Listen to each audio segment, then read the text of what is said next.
Hey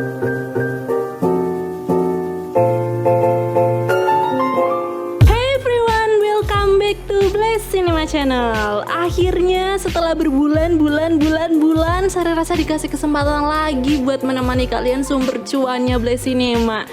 Gimana Lur? Masih suka dengan dunia peranjingan? Kalau masih suka, pas banget nih. Hari ini Sari Rasa akan menceritakan sebuah film yang berjudul The Police, The K9 Force, rilisan tahun 2011.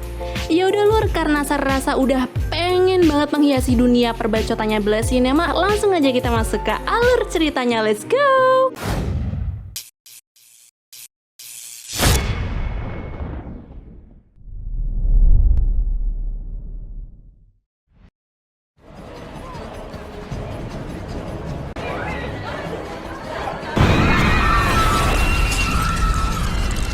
Di sebuah supermarket telah terjadi peristiwa pengeboman. Kejadian tersebut mengakibatkan satu orang meninggal dan puluhan orang mengalami luka-luka.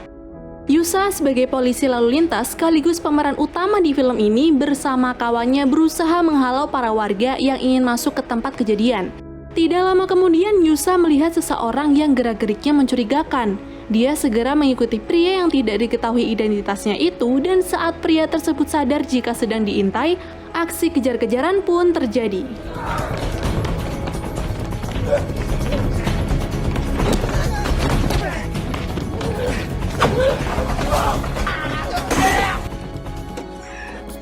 Setelah berkali-kali mendapatkan perlawanan, akhirnya berhasillah juga Yusa menangkap pria tersebut. Dia kemudian dibantu temannya mengamankan pria tadi, dan setelah itu Yusa menolong seorang dokter yang tadi terjatuh karena tidak sengaja ikut terkena serangan dari pelaku. Dokter berkata jika dia sudah terlambat ke klinik, ditambah hari itu dia harus menangani pasien yang akan melahirkan. Mendengar itu, Yusa pun segera membantu dengan mengantarnya. Tapi ketika sampai, Yusa kecewa karena ternyata pasien dokter hanyalah seekor anjing yang akan melahirkan. Dikira manusia. Anjing yang bernama Momo ini berhasil melahirkan keempat anaknya dengan selamat, walaupun sempat ada drama nih dengan anak yang keempat, yang hampir keracunan air ketuban. Untung aja Yusa bersedia menolong hingga anjing albino itu berhasil diselamatkan.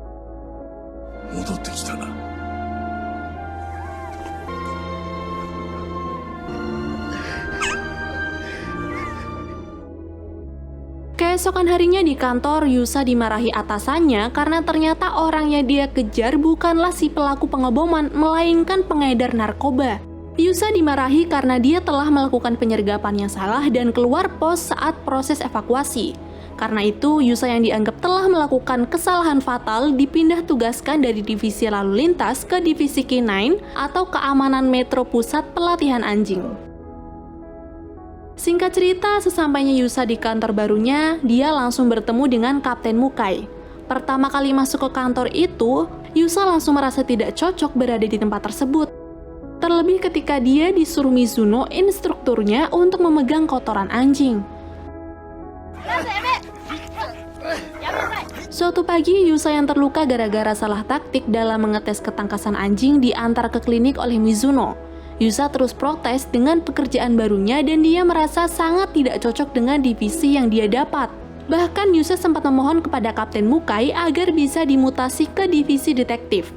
Namun Kapten mengatakan tidak bisa, sebab berdasarkan pelanggaran yang telah Yusa lakukan, menurut Kapten, divisi detektif jelas tidak membutuhkan orang seperti Yusa. Besoknya, mendengar Yusa ingin berhenti mengabdi di sana, Kapten Mukai menemui Yusa dan mengajaknya ke tempat penjualan anjing. Menurut Kapten, Yusa mungkin membutuhkan teman agar dia lebih bertanggung jawab dan betah di kantor barunya. Secara tidak sengaja, Yusa bertemu lagi dengan Saito, si pemilik anjing albino yang pernah dia tolong. Ternyata Saito adalah teman Mukai serta pemilik tempat ini. Di sini, Kapten yang baru tahu Yusa memiliki cerita lama dengan Shiro atau anjing albino tersebut, tanpa berpikir lama langsung membelikan Shiro untuk Yusa. Walaupun sebelumnya Saito telah mengingatkan jika anjing albino tidak dapat menjadi anjing polisi karena dia lemah dan tidak berumur panjang. Di sisi lain, dalam siaran berita televisi menayangkan adanya pengeboman yang lagi-lagi terjadi di tempat keramaian. Ini merupakan pengeboman yang kelima dalam setahun belakangan ini, Lur. Beralih ke Yusa, kini dia yang sudah kembali ke kantor bersama Shiro diajari beberapa teknik melatih anjing oleh Mizuno. Namun kelihatannya Yusa masih belum bisa juga nih. Sementara Kapten Mukai yang percaya jika Yusa pasti bisa terus mengamatinya dari balik jendela. Selanjutnya Yusa diperlihatkan dengan tim SWAT atau senjata dan taktis khusus yang kantor itu punya. Yusa yang melihat kedekatan Mizuno dengan brand anjingnya merasa kagum. Dan sejak itulah Yusa menjadi termotivasi dan bekerja keras untuk membangun ikatan yang baik antara dirinya dan Shiro. Yusa dan anjingnya hampir setiap hari berlatih.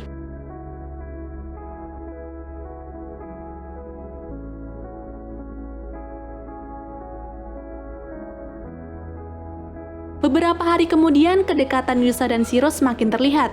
Yusa juga sudah lebih lihai dalam melatih Shiro. Namun suatu hari Shiro yang terlalu sering diajak berlatih jatuh sakit. Sementara di sebuah markas terlihat pria misterius sedang memandangi layar monitor di ruangannya.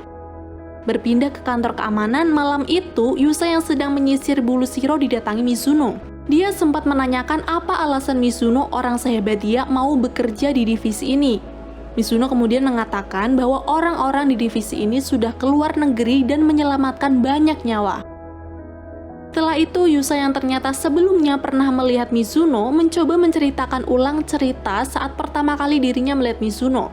Ternyata hal yang diceritakan Yusa adalah kenangan Mizuno saat mabuk. Seketika, poluan itu pun merasa malu dan pergi. Esok paginya, penelitian perihal pengeboman yang akhir-akhir ini terjadi sedang diinvestigasi oleh detektif dari Departemen Kepolisian Tokyo. Saat itu juga, anggota lain mengatakan ada email datang dengan skema bom. Email itu mengatakan jika pelaku pengeboman akan mengirimkan sebuah nomor yang akan dihubungi dalam 1 jam ke depan.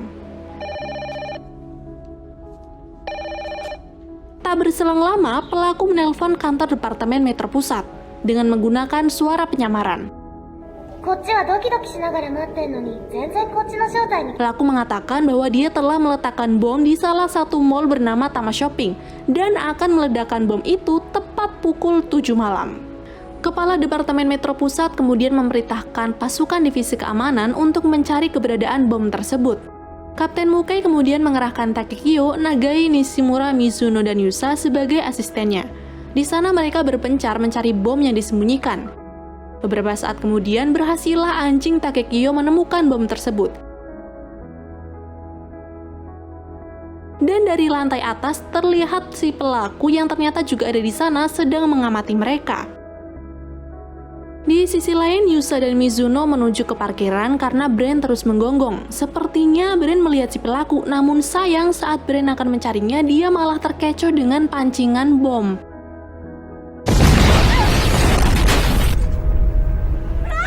Beberapa saat kemudian, pelaku yang menyamar menggunakan seragam polisi muncul. Dia menyalakan bom di sebelah mobil tadi, dan saat itu Yusa merasa bingung kenapa orang itu tidak terpengaruh dengan ledakan bom. Info ini pun Yusa sampaikan kepada atasannya, yang dimana dia beranggapan jika si pelaku kemungkinan tuli. Sayangnya, pendapat Yusa dianggap tidak relevan. Yusa dan Mizuno juga dimarahi karena gagal menangkap pelaku. Sebagai kapten, Mukai meminta maaf kepada kepala departemen karena telah memberikan perintah yang kurang dimengerti. Kejadian ini pula membuat kaki kanan Bren mengalami keretakan dan terpaksa harus diberhentikan dari anjing kepolisian. Kapten Mukai pun membawa Yusa dan Mizuno pulang ke asrama, dan sebelum Yusa turun dari mobil, Kapten Mukai menceritakan tragedi 10 tahun lalu di mana ada situasi penyanderaan di sebuah perusahaan. Ceritanya, dahulu Kapten Mukai dipanggil ke lokasi penangkapan bersama anjingnya. Di sana terdapat 1 kriminal dan 2 sandera. Saat itu kapten di sana setuju dengan Mukai untuk masuk bersama anjingnya. Namun yang dilakukan si anjing malah menyerang sandera yang bergerak. Dan sejak saat itu, anjing tersebut tak pernah digunakan lagi dan catatannya dihapus. Merasa bersalah dengan si anjing, kapten mengundurkan diri. Menurut Mukai, dia adalah orang yang paling mengerti kemampuan seekor anjing. Dan ternyata Mizuno adalah anak dari kapten yang sangat ia kagumi. Dari sini Yusa semakin merasa bersalah setelah mendengar cerita itu. Besok malamnya Yusa menguatkan Mizuno yang sempat berpikir akan mengundurkan diri. Sementara di kantor Metro Pusat, identitas pelaku kini telah berhasil diketahui. Dia bernama Toru Kusaka. Dan dari sini kita jadi tahu kalau dugaan Yusa itu benar, bahwa di dalam rekam jejaknya Kusaka mengalami luka parah di gendang telinganya sehingga tuli yang ia terima ketika melakukan pengeboman pertamanya di tahun ini. Alasan Kusaka melakukan ini kemungkinan karena usulannya tentang pengembangan sistem keamanan ditolak. Saat kecil, dia juga pernah meledakkan mobil dan beberapa loker. Karena geram dengan korban yang terus bertambah akibat pengeboman, Yusa minta agar diizinkan untuk mengajari Shiro mendeteksi bahan peledak. Dan walaupun awalnya sempat ditolak, kini akhirnya Yusa, Mizumo, Takekyu, dan Nishimura mulai melatih indera penciuman Shiro. Dalam latihan pertama, Shiro berhasil menemukan bahan bom yang telah petugas letakkan di dalam loker.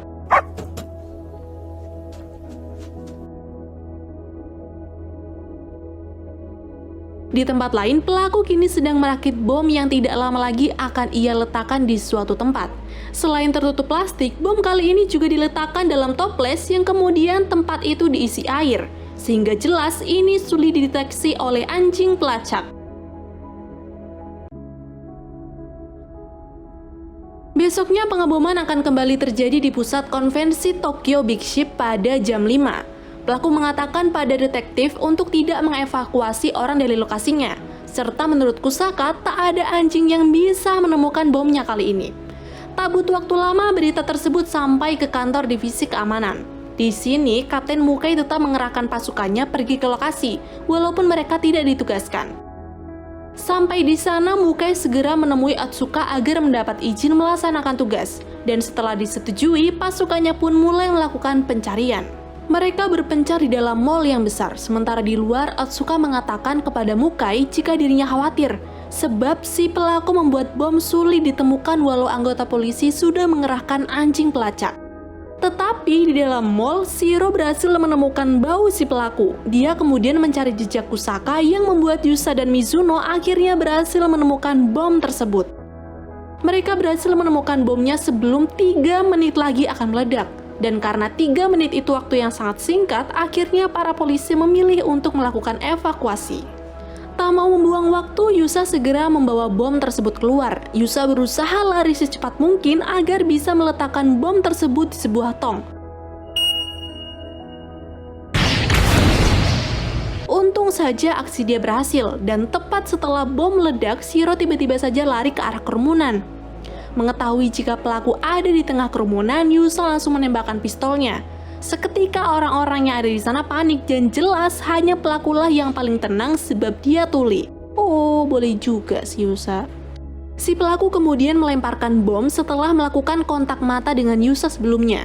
Shiro lalu segera mengejar si pelaku. Di sisi lain terlihat Mizuno sedang mengevakuasi bom bersama teman yang lain sementara Yusa pergi mengejar Shiro sampai tiba di sebuah gudang. Di sini Yusa menemukan bom yang akan meledak dalam waktu 9 menit ke depan. Dan ternyata bom itu digunakan si pelaku untuk menjebak Yusa. Dia menyuruh Yusa untuk tetap diam di sana. Namun karena Kusaka tuli, Yusa memanfaatkannya dengan dia yang menyuruh anjingnya menyerang Kusaka.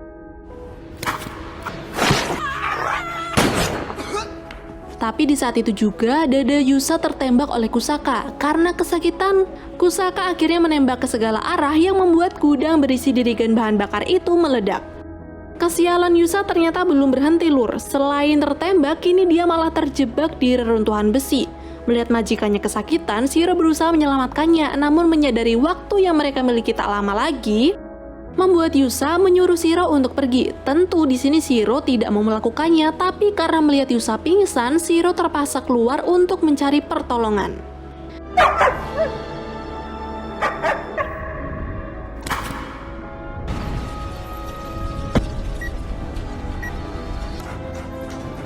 Di sisi lain berhasillah Mizuno dan beberapa pasukan lain mengamankan bom yang Kusaka lempar tadi siang. Beberapa saat kemudian, Shiro juga berhasil menemukan Mizuno dan segeralah dia mengantar Mizuno ke tempat Yusa berada. Sampai di gudang, Mizuno menemukan Kusaka yang telah mati karena tertimbun reruntuhan besi. Kemudian dia juga menemui Yusa yang sudah terbujur lemah. Mizuno terus berusaha mengeluarkan Yusa dari tumpukan besi walaupun dia tahu hanya memiliki waktu 2 menit. Dan setelah berhasil, dia langsung kemudian membawa Yusa keluar gudang, lalu sesaat kemudian bom itu meledak.